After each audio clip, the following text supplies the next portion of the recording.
Salam sejahtera Malaysia, terima kasih kerana menonton video-video dalam channel ini. Sebelum kita mula, jangan lupa untuk tekan tombol subscribe, share, like dan komen. Let's go!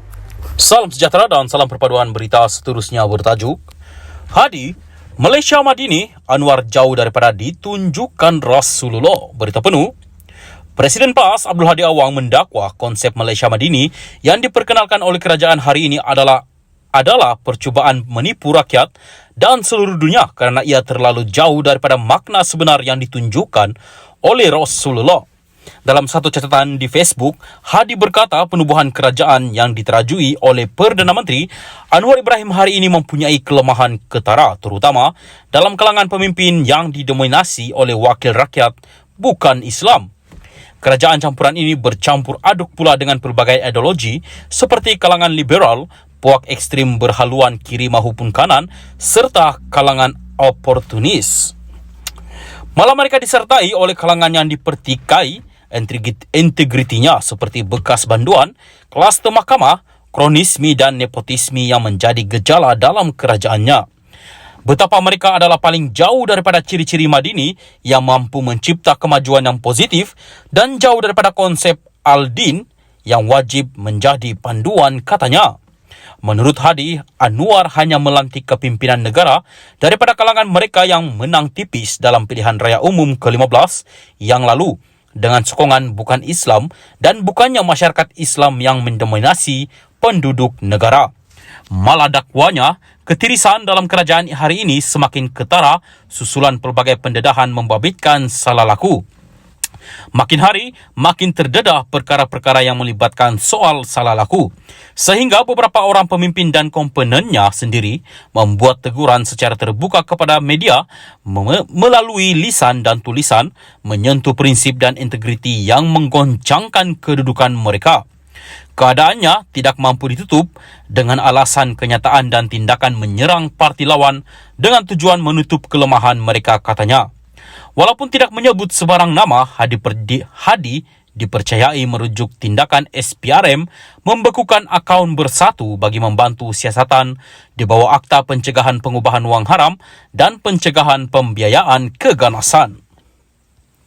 Salam sejahtera dan salam perpaduan berita seterusnya. Anwar, Presiden UMNO, berita penuh. Susulan Anwar Ibrahim akhirnya dengan penuh bergaya menjejakkan kaki ke bangunan UMNO buat pertama kali setelah 25 tahun dipecat serta dihalau daripada parti itu. Ramai yang bertanya, malah mula membuat spekulasi apa bakal terjadi selepas ini. Rata-rata tidak percaya kedatangan Anwar itu ke bangunan UMNO baru-baru ini semata-mata untuk mempengerusikan mesyuarat pertama Sekretariat Kerajaan Perpaduan, tetapi merasakan ada maksud lebih dalam daripada itu. Spekulasi yang berlegar bahkan sampai ke peringkat ada yang bertanya apakah Anwar akan kembali ke pangkuan UMNO dan bakal menjadi presiden parti itu. Menelusuri perjalanan politik Anwar selama ini, harus diakui beliau memang seorang yang tidak pernah diam daripada berstrategi. Ketika dalam penjara pun beliau merancang pelbagai strategi. Ini kan pula setelah duduk sebagai Perdana Menteri.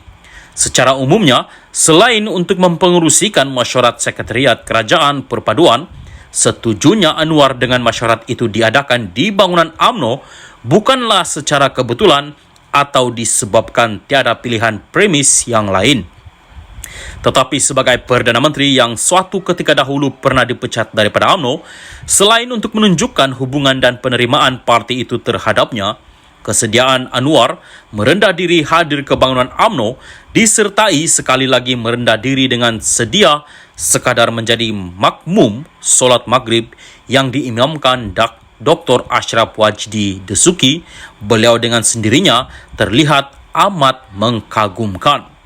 Sebagai Perdana Menteri, jika mahu memilih untuk bersikap ego, Anwar boleh saja meminta mesyuarat Sekretariat Kerajaan Perpaduan itu diadakan di Putrajaya atau di mana-mana tempat lain yang bersesuaian kerana ia adalah urusan berkaitan kerajaan.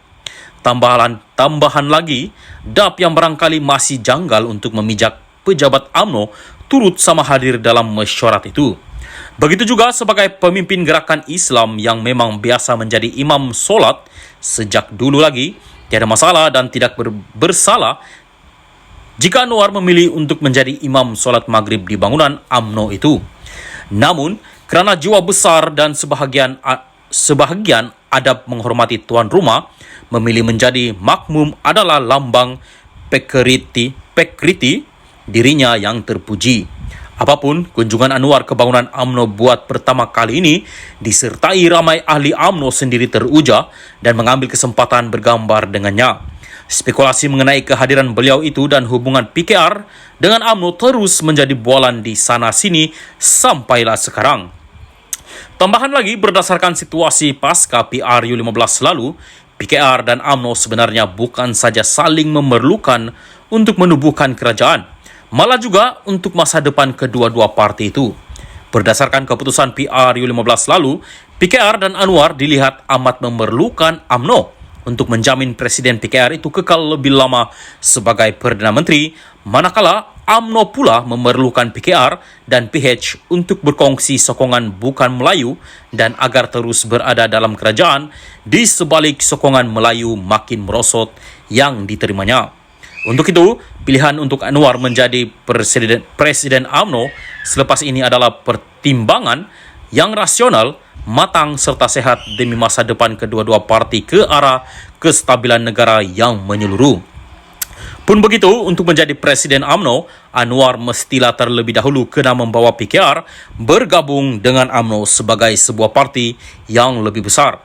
Oleh kerana PKR sebuah parti berbilang kaum dan UMNO berteraskan Melayu, penggabungan kedua-dua parti itu memerlukan UMNO dijenamakan daripada United Malaysia National Organisation kepada United Malaysians National Organisation.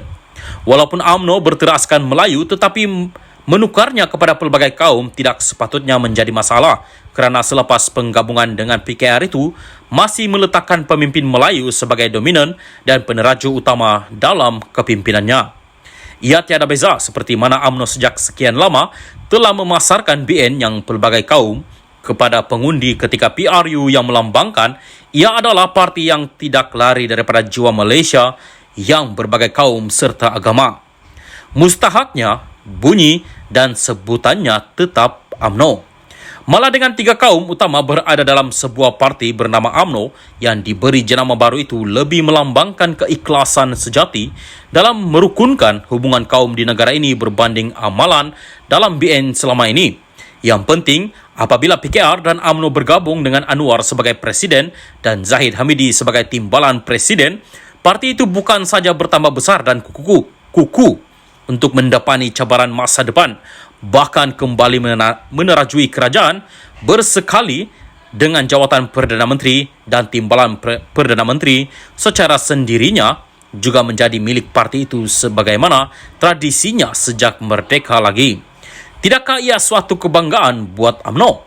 Terciptanya sejarah bila Anwar menjejakkan kaki ke pejabat UMNO baru-baru ini setelah 25 tahun berlalu, barangkali suatu permulaan kepada terbukanya satu lagi sejarah baru buat parti itu.